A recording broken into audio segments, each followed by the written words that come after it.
Aku Dika. Aku Erik. Pada Semarang isih nyelidiki sebab saka kecelakaan maut ing Dalan Sriwijaya ngarep DBRS dina Rebo sing akibatake sak wong mati. Nganti wingi polisi durung iso mriksa obi. Korban selamat kecelakaan amarga isih ngalakoni perawatan ing rumah sakit. Saka sak cacah saksi kecelakaan sing newasake sak wong kasebut, sadurunge mung krungu swara tabrakan seru.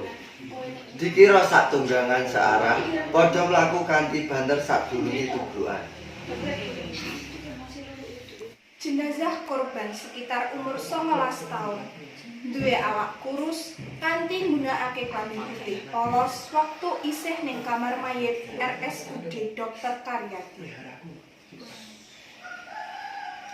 Saiki wis gabung reporter ing TKP. Saniki kula pun teng TKP, kalih warga kang bisa menehi penjelasan. Kepriye keadaan TKP, Pak?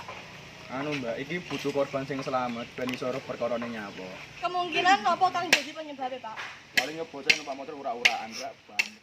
Saniki kula sampun kalih saksi ing TKP. Kepriye kronologine, Mbak? Memang kula tembak saya terus enten kecelakaan. Pengendara motor numpake banter terus nubruk pejalan kaki. Lah sing nubruk niku meninggal, Mbak. Saniki kula sampun kalih keluarga korban. Kepriye keadaane, Mbak? Saniki korban sasetan UGD, tapi sampun sadar keadaannya luka-luka. Ya, Mbak, makasih.